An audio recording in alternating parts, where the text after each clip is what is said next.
Assalamualaikum warahmatullahi wabarakatuh. Tetap semangat.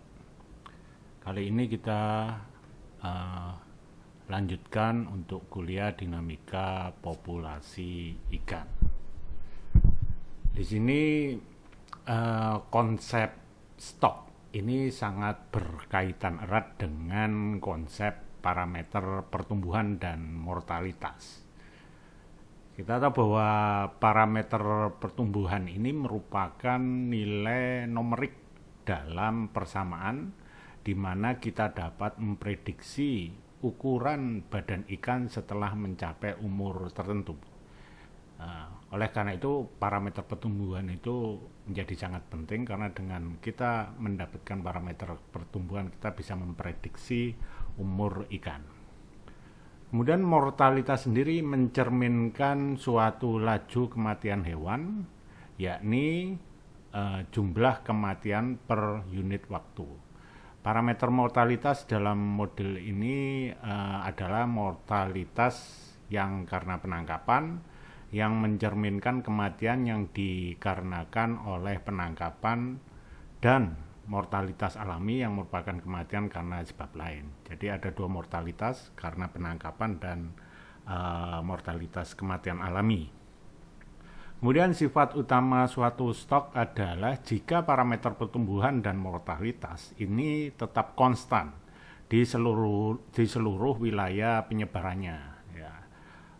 Kemudian sebagai contoh di sini kita bisa pisahkan suatu wilayah. Ini di sini ada wilayah A dan wilayah B.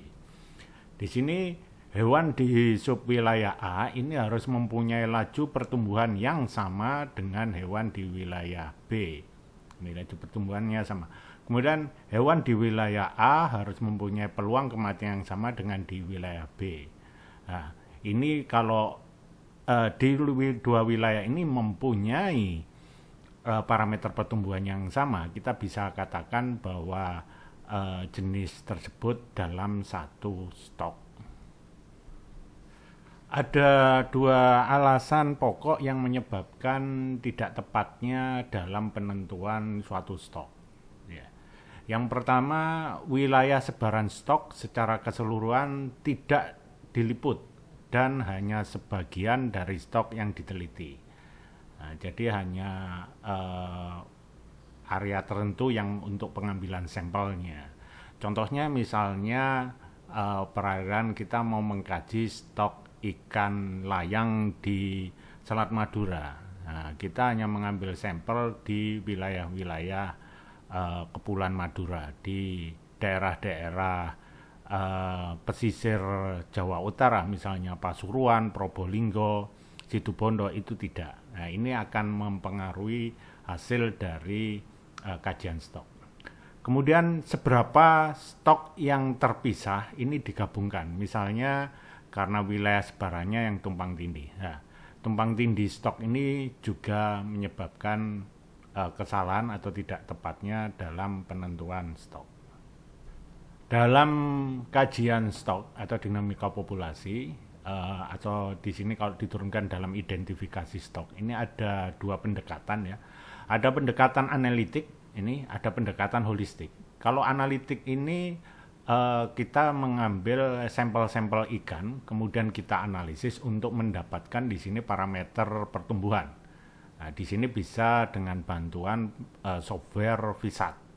Nah, di sini akan mendapatkan ini biomasa rekrutmen dan biomasa prediction.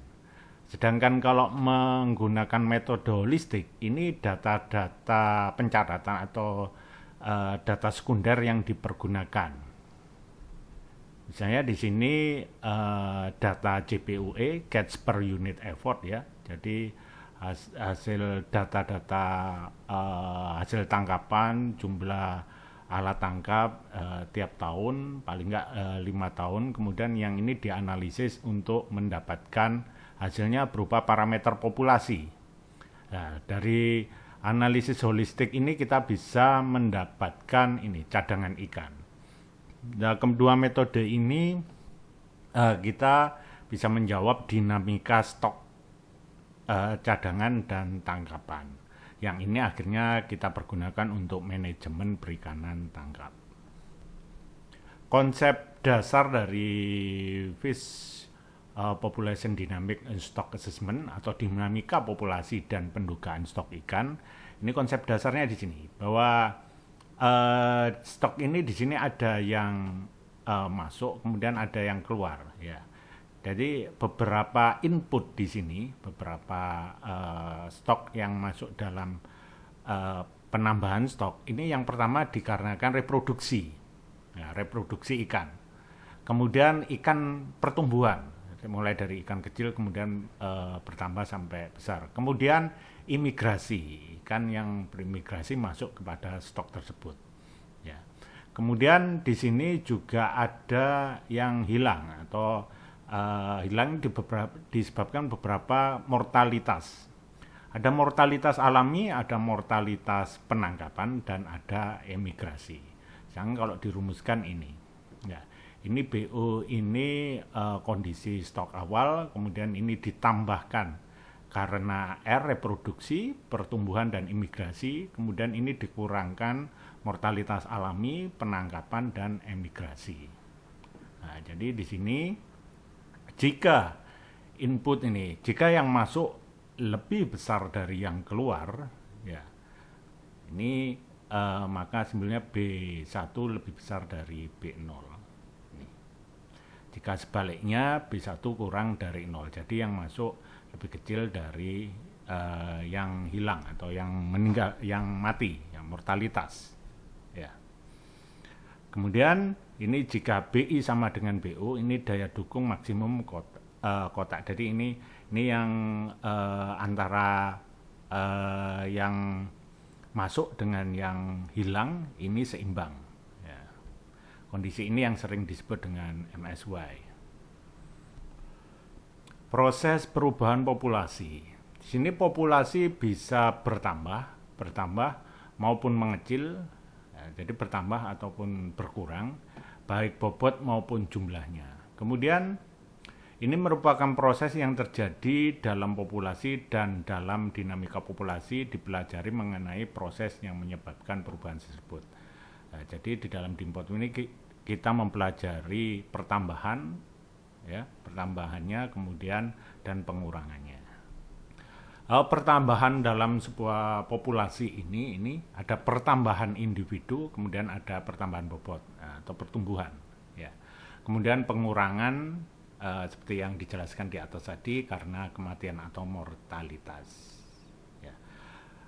Pertambahan individu di sini, hal ini terjadi karena adanya seperti dijelaskan di awal tadi bahwa ada rekrutmen, yaitu masuknya individu ke dalam suatu populasi. Kemudian adanya rekrutmen maka berarti terdapat kelahiran. Ya. Kemudian yang akan dipelajari dalam adalah bagaimana kontribusi kelahiran terhadap populasi.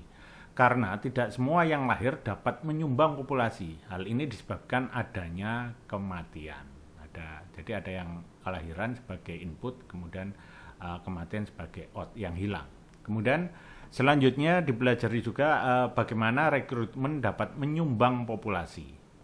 Ya, imigrasi dan kalau imigrasi masuk kemudian emigrasi keluar. Hal ini karena tidak semua yang lahir berhasil menjadi dewasa karena adanya kematian. Pertambahan bobot. Pertambahan yang dipelajari di dinamika populasi adalah pertambahan biomas, ya, atau simbolnya G, di mana hal ini dipengaruhi oleh pertambahan individu, sehingga pertumbuhan individu harus diketahui lebih dahulu. Nah, kemudian di sini pengurangan populasi, penyebab pengurangan populasi adalah kematian atau Z. Penyebab kematian di sini ada kematian alami yang disebabkan oleh interaksi antar populasi, yaitu persaingan makanan dan ruang, kemudian predator, kemudian perubahan lingkungan. Ini yang menyebabkan kematian alami. Sedangkan kematian karena manusia ini ada penangkapan, ada kerusakan lingkungan.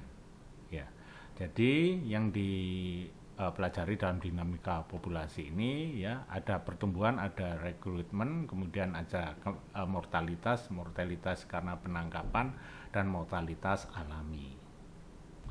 Itu yang bisa saya sampaikan. Terima kasih. Assalamualaikum warahmatullahi wabarakatuh.